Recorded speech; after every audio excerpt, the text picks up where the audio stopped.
말씀 누가복음 14장 26절에서 30절 말씀. 무릇 내게 오는 자가 자기 부모와 처자와 형제와 자매와 및 자기 목숨까지 미워하지 아니하면 능히 나의 제자가 되지 못하고, 누구든지 자기 십자가를 지고 나를 쫓지 않는 자도 능히 나의 제자가 되지 못하리라. 너희 중에 누가 망대를 세우고자 할진대 자기의 가진 것이 준공하기까지에 족할는지 먼저 앉아 그 비용을 예산하지 아니하겠느냐.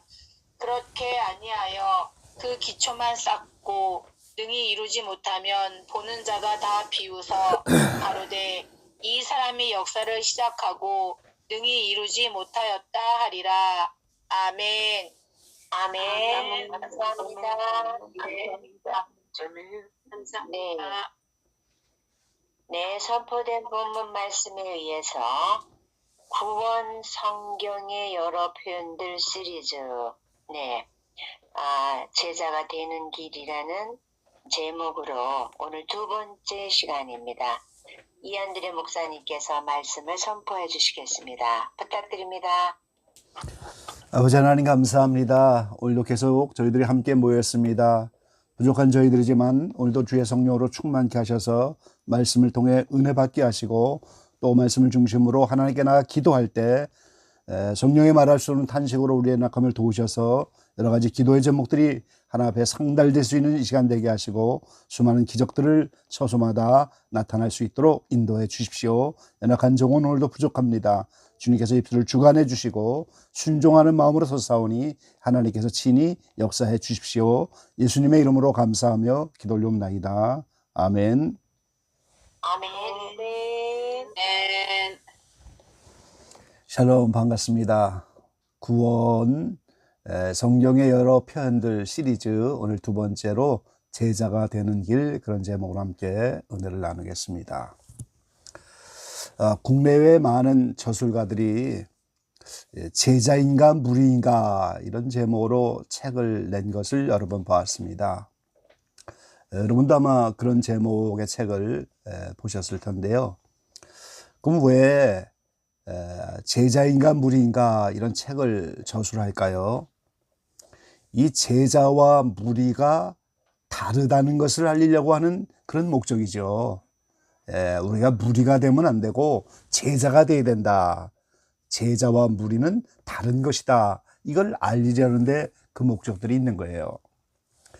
마태복음 중심으로 본다면 예수님이 공생애를 시작하면서 많은 병자들을 고쳐주시고, 이제 많은 귀신을 쫓아내 주시고, 오병이어로 축사하여 많은 먹을 것을 만들어 주시고 기적을 나타나니까 수많은 무리, 허다한 무리들이 예수님을 따라왔다고 이렇게 말씀하고 있어요.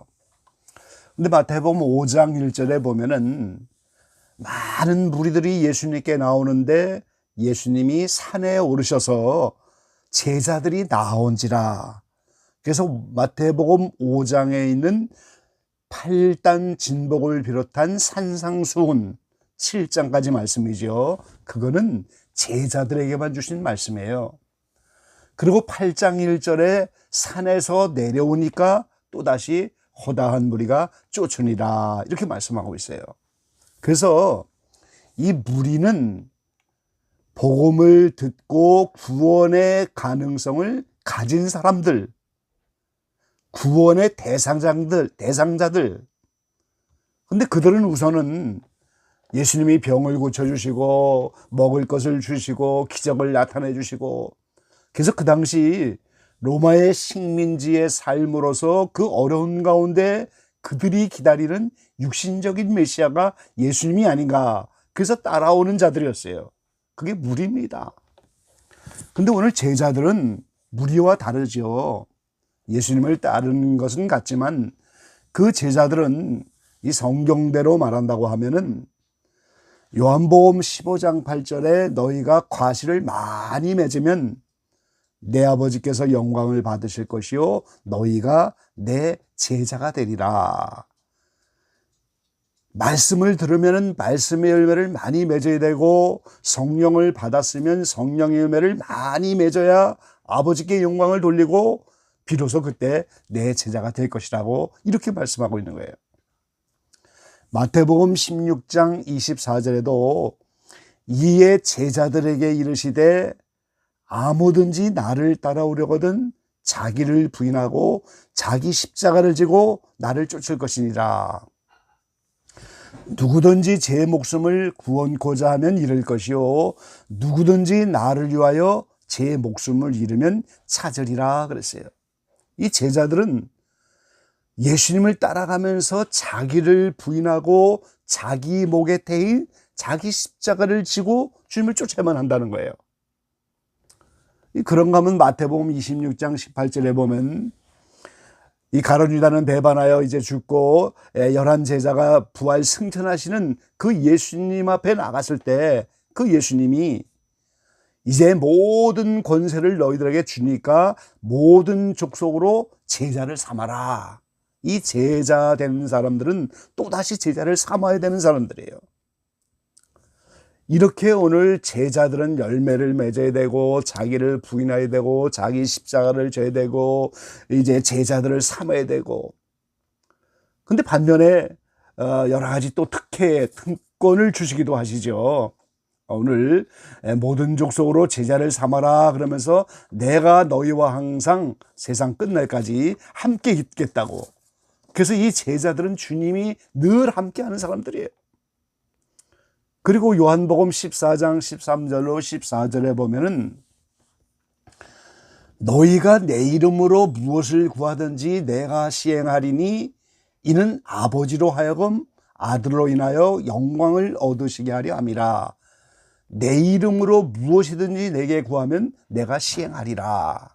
자, 이제 예수님이 6월절 마지막을 보내면서 이제 요한복음 13장부터 제자들의 발을 닦아주고 이제 발을 닦아준 후에 이제 여러 말씀을 16장까지 하시면서, 근데 그건 제자들에게만 한 말씀이에요. 마지막 6월절을 보내는 제자들에게만 하시는 말씀인데 너희가 내 이름으로 무엇을 구하든지 내가 시행하리니 내 이름으로 무엇이든지 내게 구하면 내가 시행하리라. 우리가 그래서 예수님의 이름으로 기도하잖아요. 그런데 오늘 제자들에게만 준 특권인 겁니다. 예수님의 이름으로 무엇이든지 구하면 예수님이 시행을 하겠다고 이 제자들에게만 주신 특권인 거예요. 그래서 이렇게 성경은 무리와 제자들을 계속해서 구분하고 있는데 왜 구분을 하고 있습니까? 예수님 편에서 본다면 이 제자는 예수님이 가진 것 전부를 전수해 주려고 하는 대상인 거예요. 자, 한국에는 인간 문화재가 많이 있는데 거기에 많은 문화생들이 있죠. 이 스승의 그 명예와 스승의 실력을 다 배워서 그 인간 문화재의 대를 이으려고 하는 그런 문화생들이 얼마나 많습니까? 그래서 다 피눈물 나는 고생들을 하면서 그 실력을 쌓아가는데, 근데 모두가 다 인간 문화재가 되는 것이 아니고 그 많은 문화생 중에서 몇몇 제자, 특별한 제자들만 그 실력을 본받고 오늘 인간 문화재가 되는 거예요. 제가 아는 어느 남자 목사님은 은사가 많으신 분인데 이 여자 목사님들을 비롯하여 수많은 여자 제자들이 수십 명씩 따라다녀요. 늘 사모님은 불편해 하시지만 그 왜 그렇게 많은 여자 제자들이 따라다닙니까?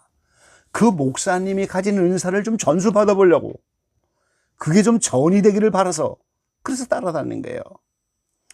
그럼 예수님을 따라다니며 제자가 되겠다고 하는 그것은 예수님이 가진 것을 다 그들에게 지금 전수하려고 하는데 이 사명입니다.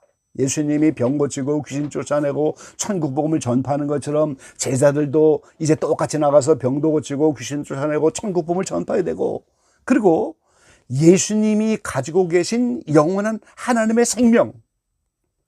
자, 이것을 어제 제가 이 구원의 여러 가지 표현들이 바로 좁은 문에 들어가서 좁고 협착한 길을 다 지나 그때 비로소 생명을 얻는 것이라고 어저께 이제 말씀을 드렸는데, 그 예수님의 영원한 생명이 십자가의 죽음 이후로 부활을 통해서 얻게 되는 영생, 영원한 하나님의 생명, 그것조차도 다 제자들에게만 다 전수해주고 제자들에게만 다 이걸 넘기려고 하는 그런 모습이었던 거예요.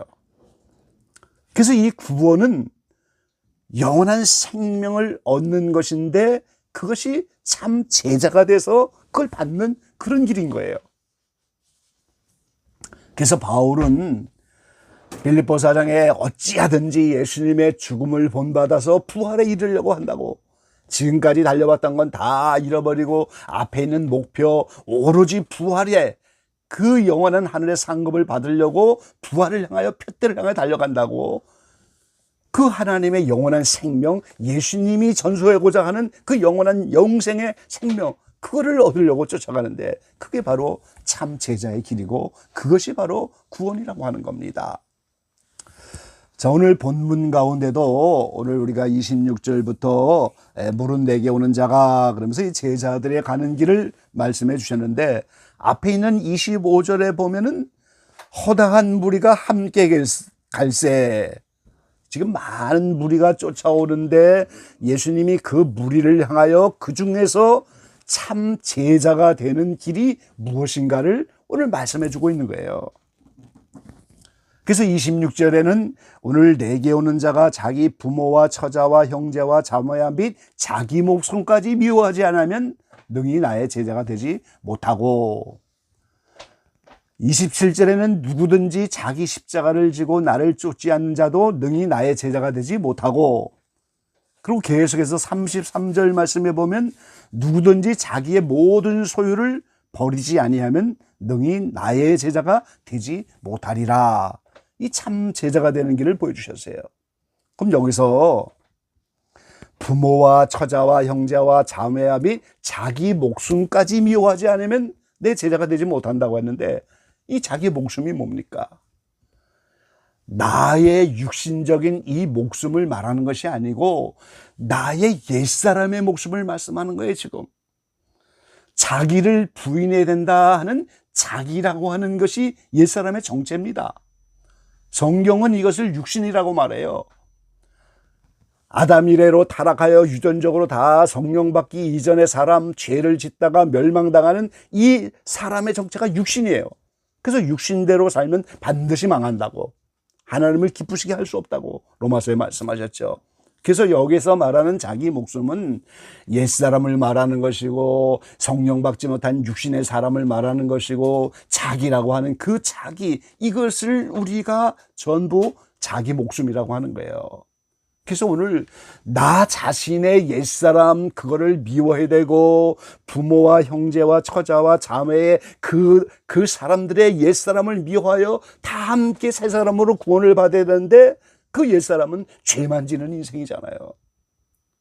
그래서 우리가 죄를 미워해야 되는 겁니다. 사랑하지 못하는 나를 미워해야 되는 거예요. 환경만 다가오면 미워하고 질투하고 욕심내고 자존심 세우고 이런 처리되지 못하는 자기라고 하는 옛사람, 자기를 부인하지 못하는 나의 옛사람, 나의 옛사람뿐 아니라 주변의 모든 사람의 그 옛사람, 죄만 짓다 멸망당하는 그 옛사람을 이제 몸서리 쳐지도록 미워하지 않으면 제자가 될 수 없는 거예요. 주님은 그것 때문에 지금 십자가에 달리시고 그것 때문에 그 길을 가시는 거잖아요. 지금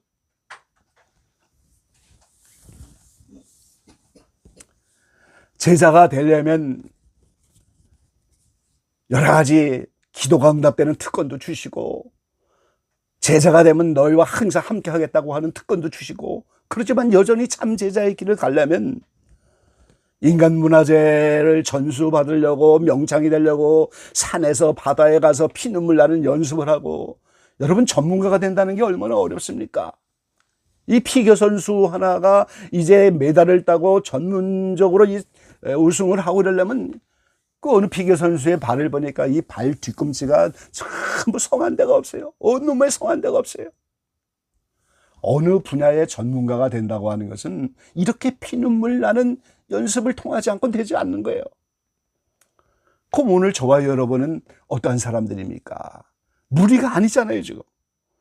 지금 여기까지 우리가 와서 우리가 참 제자의 길을 가고 그토록 원하는 예수님의 생명을 얻으려고 하는 자고 구원을 두렵고 떨림으로 이루려고 하는 사람들인데, 그 우리는 예수 전문가지요. 저와 여러분은 기도의 달인이 되어야 되는 사람들이에요. 영성의 대가가 되어야 되는 사람이에요. 참 제자가 되려고 하는 사람들이에요. 근데 그 참 제자의 길은 자기 목숨을 미워하지 않으면 능히 나의 제자가 되지 못한다고. 육신의 목숨은 건강해야죠. 그래야 주의 일도 하고 우리가 남은 생에 여러 가지 맡겨진 사명도 감당하는데, 그러나 나의 옛사람, 그거는 미워해야 되는 거예요. 그래서 오늘 자기 목숨을 미워하는 참 제자의 길, 자기 십자가를 지는 제자의 길, 자기를 부인하는 제자의 길, 모든 소유를 팔아야 되는 제자의 길을 말씀하면서 오늘 두 가지의 비유를 오늘 본문 가운데 말씀해 주고 있어요. 그 첫째가 망대 비유입니다. 28절에 있는 말씀대로 누가 망대를 세우자고 한다면 자기의 가진 것이 준공하기까지 족하지 않는지 그 비용을 예상하지 않겠느냐.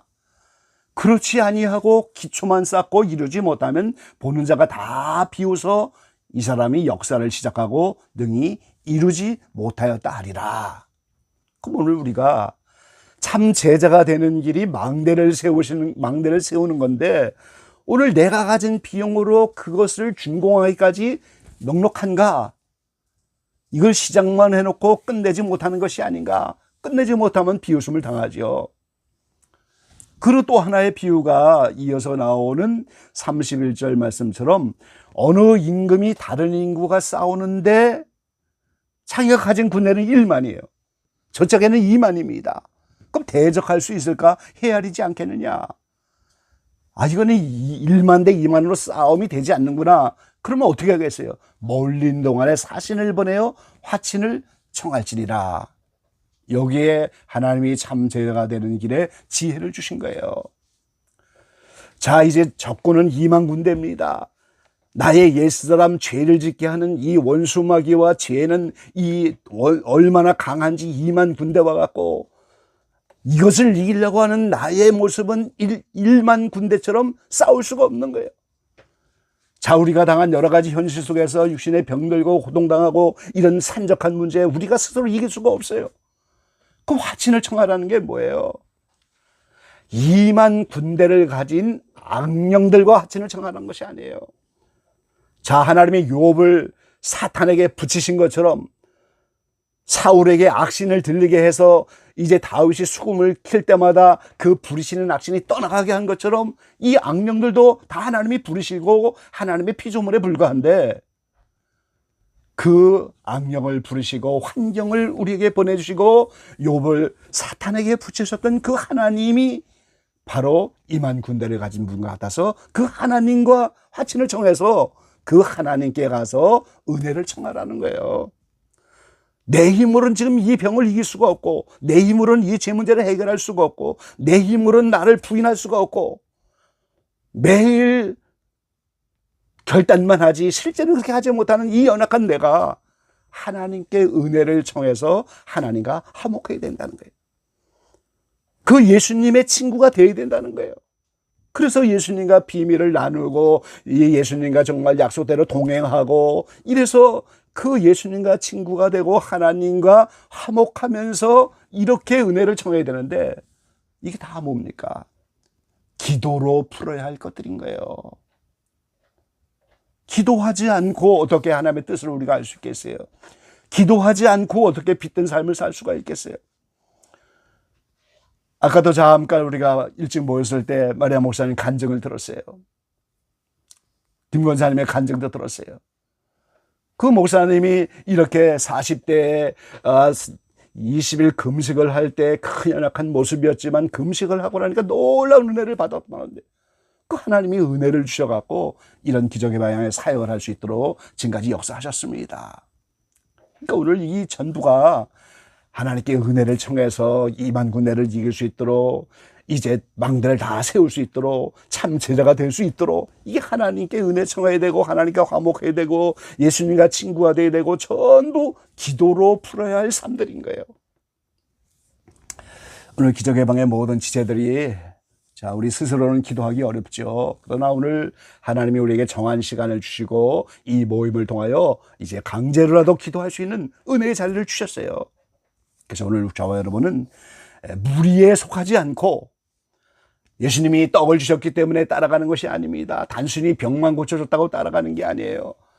기적을 나타냈다고만 따라가는 것이 아니에요. 정말 그분을 사랑하기 때문에, 정말 그분이 말씀이기 때문에, 그분이 정말 나에게 영생을 주시기 때문에, 그래서 그 참 제자로서 이렇게 따라가는 그 반열에 있으셔서 오늘 무엇이든지 구하는 대로 시행하겠다는 특권을 누리고, 내가 세상 끝날까지 너희와 함께 하겠다고 하는 그 특권을 누리고, 때에 따라 십자가가 있고 자기 부인의 삶이 있고 때에 따라 고난의 발자취를 따라가는 그런 길이지만, 여전히 기도로서 풀어야 할 모든 것들 이제 하나님께 나가서 은혜를 청하면서 하나님의 놀라운 응답으로 많은 은혜와 기적을 우리가 받아 누릴 수 있는 모든 지체들이 다 되시기를 주의 이름으로 간절히 축원합니다. 아멘.